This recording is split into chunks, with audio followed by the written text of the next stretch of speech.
C'est la fin du nez. Les amis, on fête les 40 000 abonnés sur la chaîne. Alors là, je suis content. Non seulement parce que, eh bien, je gagne plus d'argent, mais également parce que j'ai plus de célébrité. C'est pour ça qu'on est dans ce game, n'est-il pas? Ok, première question. Non, bien sûr, je suis content parce que les gens prennent connaissance de mon travail et ils l'apprécient en plus. Donc là, on est sur quelque chose, c'est le combo gagnant quelque part. On est dans mon bendo quasiment vide là. Je suis dans les cartons, je déménage demain matin à l'aube. Je vais au bendo numéro 3. Attention, prochaine vidéo, vous ne savez pas ce que vous ne savez pas vous. Y'a plus rien, quoi. J'ai laissé brancher le frigo et Monster et l'ordi. C'est dire les priorités, hein, voilà. Bon. Donc comme je suis très occupé et qu'en même temps je voulais fêter ce palier des 40 000 abonnés, je me suis dit faisons la tradition youtubienne qui est de se rendre disponible pour toutes les interrogations que vous avez, on appelle ça une FAQ. Voilà. Faire des cartons c'est totalement un enfer, au cas où tu saurais pas. Vous m'avez posé plein de questions sur ma dernière vidéo YouTube et aussi sur l'Instagram qui est blouson au sommet. Donc ce que je dis moi c'est qu'on est parti les amis. Juste avant de démarrer les questions, bah je vous remercie. Ah, voilà, avec chaleur humaine, etc. quoi. Parce que là c'est vraiment bien. Là c'est pas mal du tout, ok, parce qu'on est 40 000 et ça si j'avais que tu m'avais dit qu'on y serait un jour, eh ben je t'aurais pas cru. Donc première question de Roro Noah Street Workout. Vas-tu faire une autre vidéo comme pour la douche froide? Elle était tuante de rire, ça c'est gentil. Oui, j'ai des idées de petits courts-métrages comme ça un petit peu où je joue avec la limite de est-ce qu'il est sérieux ou pas, est-ce que... Quoi? Voilà, mais ça demande des moyens donc... mais ça viendra, ça viendra, oui, oui. Sydney Kaiser qui me dit il y a des fans maintenant en rapport avec ce moment-là. C'est des fans, ils savent où j'habite et maintenant ils balancent des trucs par-dessus la porte. Tu penses vraiment que c'est ça? Non, c'est ma mère. Ah ok. Il n'y a pas de fans, Bini. Il y a personne, tu sais ça. Il dit ça parce qu'on est de plus en plus 40 000, eh oui. Pour répondre sérieusement à cette question, enfin c'est même pas une question, hein, c'est une déclaration. Eh bien ouais, il y en a quelques-uns. Ma maman, elle a dit, et l'autre jour, mon fils il s'est fait reconnaître dans la rue, et oh là là, une vraie star. Parce qu'elle parle comme ça, petit défaut d'élocution quoi. Hein, la pomme ne tombe pas loin de l'arbre. Je plaisante maman, tu parles bien. Question qui brûle les lèvres d'absolument tout le monde, hein. On connaît. C'est la question, c'est de Quentin qui dit arrives-tu à vivre de YouTube? Oui, mais c'est tendu, c'est très tendu, tu vois. Après, pour préciser vraiment ta question, YouTube en tant qu'entreprise me donne presque rien. C'est plutôt mes livres, mon sponsoring avec MyProtein, ma marque sur le toner. Parfois il y a des gens qui me font un don sur YouTube aussi. Et voilà, tout ça, ça me permet de vivre. Donc c'est pas directement YouTube, mais ouais, oui. Ensuite, Antonin Hélène qui me dit quel est ton prénom? Mon prénom est disponible dans le podcast Ma Bulle. Allez vous abonner. Lilou me demande à quel âge j'aurai 60 ans. Ok, alors toi je t'aime bien toi. Yanis qui dit ça fait quoi de savoir que 40 000 personnes aiment tes ambitions? Entre parenthèses, j'avais pas d'inspi pour la question. Je sais pas, en vrai je sais qu'il n'y a pas 40 000 viewers parce que j'ai une partie de mes abonnés qui étaient venus pour de la musculation et il y en a beaucoup moins. Ça fait chaud au cœur, c'est très touchant de savoir qu'on n'est pas seul parce que moi je me considère assez, je sais pas comment dire, un peu en décalage avec la société actuelle. Je me sens un peu bizarre par rapport à la norme. Donc des fois je me sens seul et en fait je me dis non ça va, on n'est pas tout seul. Ça touche quand même des gens donc c'est cool, voilà ce que ça me fait. Ça me fait rêver aussi parce que c'est un nombre qui monte et il est corrélé à mon niveau de vie, hein. Voilà, faut dire ce qui est, si j'ai 200 000 abonnés je vais gagner bien mieux ma vie et donc je vais faire davantage de choses qui m'intéressent moi, donc voyager. Ça me fait rêver, ça me fait plaisir, je suis reconnaissant, voilà. Vas-tu encore rendre visite à tes fans? Bon le mot fan c'est de la merde, hein. Je préfère vous le dire, merde. C'est voilà, c'est des gens. Mais oui, oui, parce que je reçois plein d'invitations et elles sont cool, et moi ça me fait plaisir, et voilà, donc évidemment. Que penses-tu des cucurbitacées? Ça va, j'aime bien, ça va. Ça va.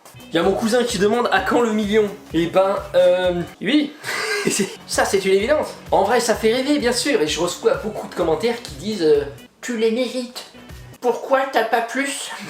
Ou même des messages plus personnalisés, même des lettres, tu vois, j'en reçois même des lettres qui m'encouragent et qui me disent tu vas aller très loin et tout, ça va se débloquer, tu verras, t'as le talent pour ça. Mais voilà, la vérité c'est que si je l'ai pas aujourd'hui, c'est que j'ai pas encore fait ce qu'il faut pour l'avoir. Je l'aurai quand je serai meilleur. Voilà. Skeletor qui me demande comment changer de mindset comme toi, du Love Blouson. Merci Skeletor. Tu m'as peut-être posé la question un petit peu comme ça, mais je vais répondre. Tu vois, avec sincérité.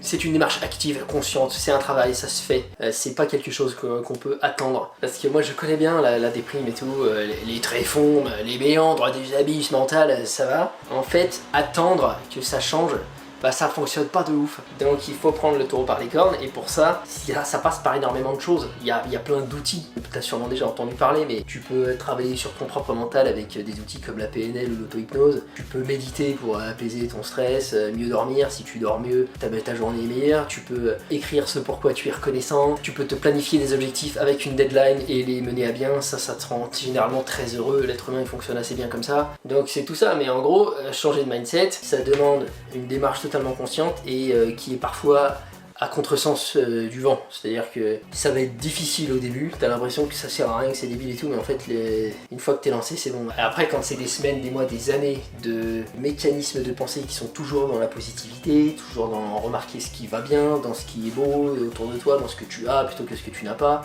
et bien après c'est un entraînement. Et donc ton cerveau il est habitué et ensuite ça devient un automatisme. Ça demande d'abord acceptation du mauvais mindset, puisque t'imagines si tu veux le changer ce qui est mauvais, donc tu acceptes la situation, s'il y a eu un traumatisme, une tristesse, un truc, il faut que tu dises ok, là je suis comme ça, je sais pourquoi, je vais digérer cette émotion, je vais la laisser me traverser, elle est importante, elle a du sens, je sais pourquoi elle est là, maintenant je la laisse au passé, et qu'est-ce que je veux maintenant, vers quoi je vais, je me fixe un objectif, je l'écris, je le décompose en étapes, j'y vais, voilà, je trouve un sens à ma vie. Il y a des gens aussi qui ne savent pas encore pourquoi ils vivent, pourquoi ils existent. C'est pas grave les amis, ça arrive, il faut chercher, il faut tester énormément de choses, des sports, des activités, des arts, la peinture, de la danse, des métiers, faites vendeur, faites caissier, faites des formations pour être naturopathe, faites des trucs, testez des choses et voyez dans quoi vous kiffez quoi. Mais attendre, ça peut vraiment nous faire perdre 10 ans, il y a des gens, pendant 10-15 ans ils disent ah je sais pas, y a rien qui me plaît. Je comprends, ok ça existe, mais c'est une démarche active, il faut se sortir de là et il y a que toi pour ça quoi. Andy qui demande une date approximative du Vegan Bulk 2020 et sera-t-il en daily vlog? Dis oui s'il te plaît. Alors la date approximative c'est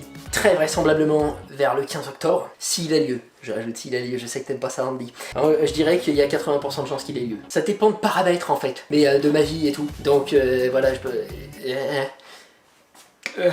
S'il a lieu, ça durera 3 mois et ce sera très certainement pas en daily vlog. Et là encore, c'est un pourcentage de chance, on sait pas.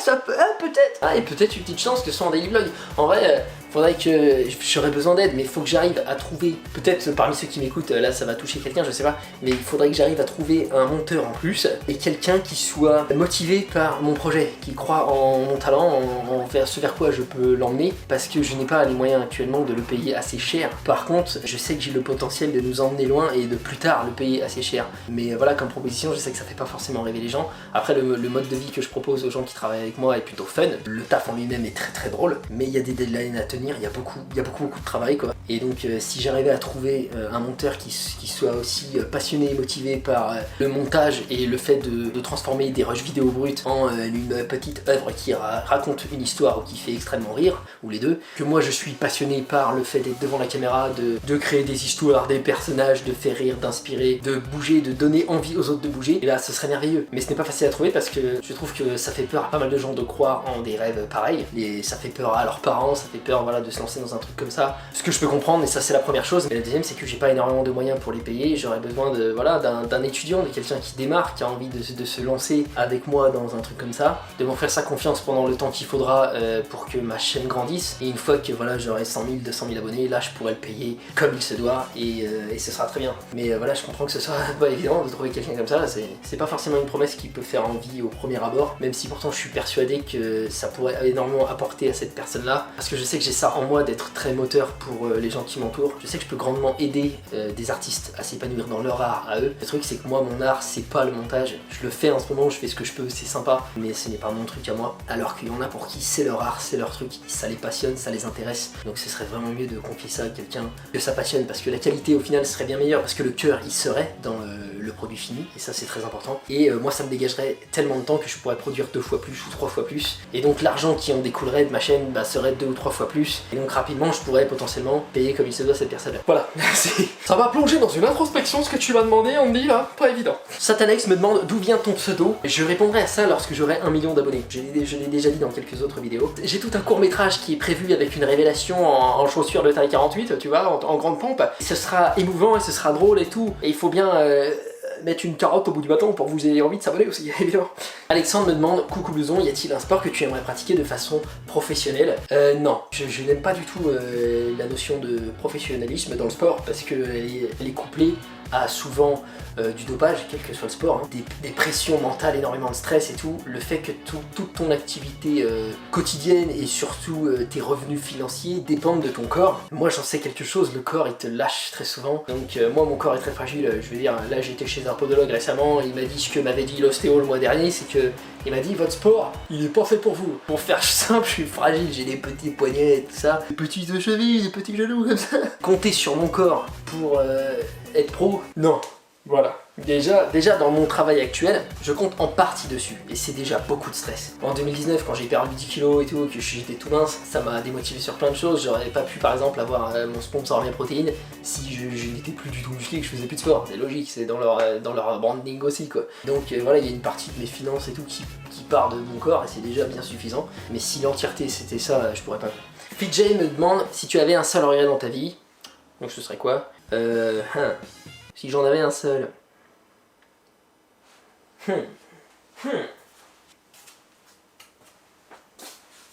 J'en ai pas.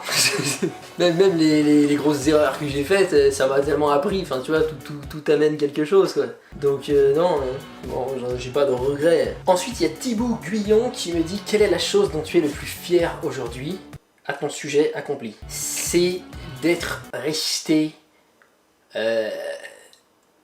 entier. Droit dans mes pompes, malgré l'énorme vent contraire. C'est-à-dire que beaucoup des gens qui m'entourent, pour beaucoup de mes proches, même ma famille, a des difficultés à s'accorder avec le mode de vie que j'ai choisi. Genre ça poserait beaucoup moins de soucis à mes parents si j'avais par exemple un revenu stable et un métier plus classique ou une alimentation non végétale, tu vois, il y a des choses comme ça qui m'ont posé des problèmes qui font qu'il y a un clivage qui peut se faire parfois entre moi et des proches et ce n'est pas du tout facile à vivre, c'est vraiment pas évident. Mais je suis fier d'y arriver, d'avoir la force de le faire parce que au final j'en sors meilleur. Je pense que c'est important de pouvoir garder ses valeurs. C'est vraiment pas facile pour quelqu'un de très sensible comme moi. Moi je suis vraiment hyper sensible, hein, franchement. Je veux dire, un truc peut me briser.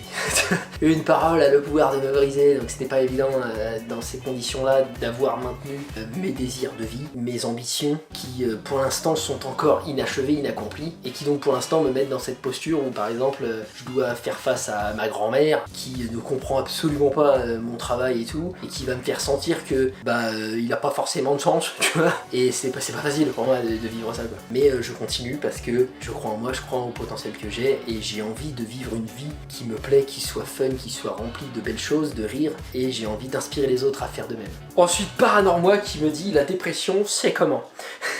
Et bah écoute, c'est chaud de ouf, hein, c'est un truc, moi personnellement tel que je l'ai vécu, c'est une période tellement noire que j'étais en bradypsychie, en bradykinésie, c'est-à-dire que je marchais au ralenti, je pensais au ralenti, je passais à côté d'une autoroute ou d'un train, je me disais j'ai envie de sauter, tu vois, vraiment, je me le disais avec dédain, avec légèreté, je pourrais sauter là, tu vois, j'avais plus goût à rien n'avait de goût dans ma bouche, je n'avais envie de rien, plus jamais confiance en personne, l'impression que ma capacité à aimer et à être aimé n'était plus, et que je ne l'aurais plus jamais, c'est cette idée de conscience aussi, que tu vas jamais t'en sortir, tu vois. Donc ouais, j'ai vécu ce truc là comme ça, et le sommeil très chamboulé ou inexistant par moment, et ma technique d'endormissement pendant mes périodes de dépression, c'était, je faisais de la visualisation mais négative si tu veux, j'imaginais qu'un gigantesque rocher venait m'écraser le crâne, et ça m'emmenait dans un sommeil avec des cauchemars atroces. Et donc ouais, beaucoup de cauchemars aussi, vraiment un sommeil qui est très compliqué parce que vraiment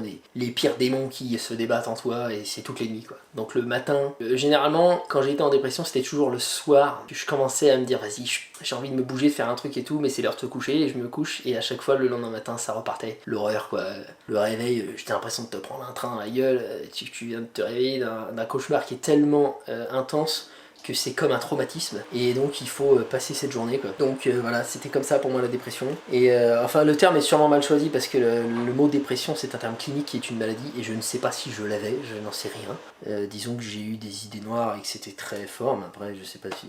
En tout cas c'était une sacrée déprime, j'en ai eu plusieurs quoi. Voilà. Ensuite Théo, vie de merde, qui me demande « Salut, je suis mineur, c'est possible pour moi de faire le Vegan Bulk 2020? Sinon je te kiffe. » Merci Théo. Bien sûr que c'est possible. Question très intéressante de Claquette aussi, Claquette ouais, qui dit « Sera-t-il possible de participer au Vegan Bulk même si notre but n'est pas de devenir un bison astral ?» Donc ça c'est très intéressant parce que oui, en fait le Vegan Bulk ne sera plus qu'une prise de masse. ce sera une vegan transformation en fait. Voilà, donc c'est-à-dire que je vais vous épauler dans l'idée de végétaliser votre alimentation, de réduire la consommation de viande et en même temps d'avoir de bons résultats. Donc que ce soit dans la minceur, le fait de perdre du gras, ou que ce soit dans la prise de muscle. Donc c'est une nouveauté, hein, c'était pas le cas dans le dernier il y a 2 ans, et ça me plaît de le faire comme ça maintenant parce que ouais, je préfère encourager tout le monde parce que chacun n'a pas le même objectif, mais en tout cas on veut tous progresser, se transformer, et ceux qui participent à ça, végétaliser leur alimentation. Une question de Pokessay91 qui dit « Salut, ça t'est déjà arrivé qu'une vidéo avec un ou une abonnée se passe mal ?» Ouais, une fois, j'ai eu affaire à une personne assez exécrable. Je sais pas si elle le sait que je l'ai trouvé exécrable, je pense qu'elle s'en doute quand même. Mais ouais, ça m'est arrivé une fois. C'était assez affreux comme truc. J'ai fini par lui rentrer dans le lard à la fin en mode tu sais, t'es venu me voir, mais si tu m'apprécies pas, moi j'en ai rien à foutre. C'est pas la mort, c'est pour bien méchant. Mais par contre, ça m'arrive de refuser que des gens viennent parce que rien que dans le premier contact, je sens bien que... Non, tu vois. Moi j'ai besoin de sentir quelque chose. Ensuite il y a Joe et Bar qui demande « J'aimerais surtout savoir comment les dernières difficultés que tu as rencontrées ont impacté le blouson d'aujourd'hui et de demain. Tu as modifié certains des objectifs que tu avais ou tu as plutôt appris à prendre du recul pour être moins impacté par les coups durs ?» Alors, belle question, merci Joey. Cette dernière année ou ces 2 dernières années, j'ai complètement changé d'objectif. Tu veux, il y a quelques années, j'avais des pensées telles que je veux être millionnaire à 30 ans, tu vois, ce genre de choses-là. Aujourd'hui, ça m'intéresse pas tellement. En fait, ce palier de chiffres ne m'intéresse pas parce que, en plus, tu changes de pays, la monnaie est pas la même, ça veut plus rien dire 1 million, de toute façon c'est débile. Ça m'intéresse d'être dans l'abondance parce que j'ai de gros projets, je saurai comment utiliser cet argent à bon escient. Puisque moi je veux m'investir dans des causes, dans des associations, je veux que ma marque Salt Toner à terme elle puisse brasser assez d'argent pour que je puisse faire par exemple, je reverse 8% à telle association et tous les mois on change d'association par exemple. Des choses comme ça que je peux pas faire avec les marges que je me prends actuellement qui sont rien du tout quoi. Et je pense que ce sont mes difficultés qui m'ont fait changer sur ça. Parce que j'ai compris certaines choses, je me suis humble, comment on dit, je sais pas comment on dit. J'ai en même temps pris confiance sur des aspects de mes capacités. Donc par exemple, aujourd'hui j'ai vraiment beaucoup moins peur de faire ce que je veux sur ma chaîne. Là il y a eu plein de vidéos où je parlais pas de muscles. Ça c'était une vraie épreuve pour moi il y a 2 ans. Il fallait que je parle de muscles sinon je me sentais pas légitime. Si je voulais juste faire rire par exemple. Donc ça j'ai progressé sur ça. Les difficultés que j'ai eues sur le plan personnel cette année m'ont encore... poussé dans mes retranchements, soit tu ne sais même pas à quel point, donc ça m'a appris encore à me libérer de la possession de l'autre, puisque c'est un mal que j'avais depuis des années, et que ça fait des années que je progresse sur ça, tu vois. Mais j'en ai parlé dans quelques podcasts et tout, par exemple ma vision du couple a beaucoup changé, je ne veux plus trop posséder l'autre et qu'on me possède, et qu'on possède mes droits. Donc ouais, bien sûr, j'évolue comme tout le monde, hein. Enfin, quoique non, il y en a qui évoluent pas. Mais il faut évoluer. Donc ouais, mes objectifs personnels ont grandement changé. Les objectifs par exemple de couple ne sont plus du tout les mêmes qu'il y a 1 an. Mes objectifs professionnels ont changé aussi. Je ne vise plus certaines sommes d'argent, je vise plutôt une progression dans la qualité de ce que je fais. Je veux faire mieux quoi, voilà, ça m'intéresse. Après je vise toujours de l'argent bien sûr, mais pas une somme précise. Là ce que je vise c'est la sérénité par exemple. Là je le qualifierais comme ça, ma première étape ce serait la sérénité. Donc c'est gagner une certaine somme pour être voilà, tranquille le mois qui suit, tu vois, pas s'inquiéter du loyer, de manger et tout. Prendre du recul pour être moins impacté par les coups durs. Oui, alors ça c'est vraiment un truc qui progresse, sur lequel j'avais le plus de marge de progression, puisque comme j'ai dit tout à l'heure, je suis vraiment hypersensible, je progresse, et clairement c'est pas le domaine où j'excelle quoi. Je prends les coups durs durement, mais quand même de mieux en mieux, c'est quand même mieux quoi tu vois. Après j'ai du mal à me positionner sur le est-ce que c'est parce qu'en fait je me blinde et je deviens insensible, ce qui est pas une bonne chose, ou est-ce que c'est parce que réellement je suis plus fort. Ça dépend des domaines tu vois. Dans le domaine amoureux je suis plutôt, je me blinde et je deviens un peu insensible, ce qui est une mauvaise chose. Dans le domaine professionnel ou YouTube, ou le jugement sur moi, tu vois, je reçois forcément de plus en plus de jugements sur moi, sur ma personne, sur ce que je suis ou ce que je fais. Ça je m'améliore vraiment bien, tu vois, j'apprends vraiment à m'en détacher. Et voilà, c'était la dernière question, donc merci à tous ceux qui m'en ont posé. Maintenant pour ce qui est de la suite de la chaîne, il va y avoir une petite pause, tranquille, vous en faites pas 6 mois comme je fais des fois. Juste le temps de soit préparer le vegan bulk, soit préparer tous les petits voyages que je vais faire s'il n'y a pas de vegan bulk. Parce que ça je l'ai pas précisé, mais s'il n'y a pas de vegan bulk, je vais faire des petits voyages un petit peu partout, parce que je suis invité un petit peu partout, et ça c'est cool. Dans un cas comme dans l'autre, je prends une petite pause parce que j'en ai besoin et ensuite j'enchaîne sur voilà, des vidéos soit vegan bulk soit voyage et ce sera cool. Donc moi je vais vous laisser là, je vous remercie d'avoir regardé cette vidéo et je vous dis à la prochaine les amis. Voilà. Allez, bisous.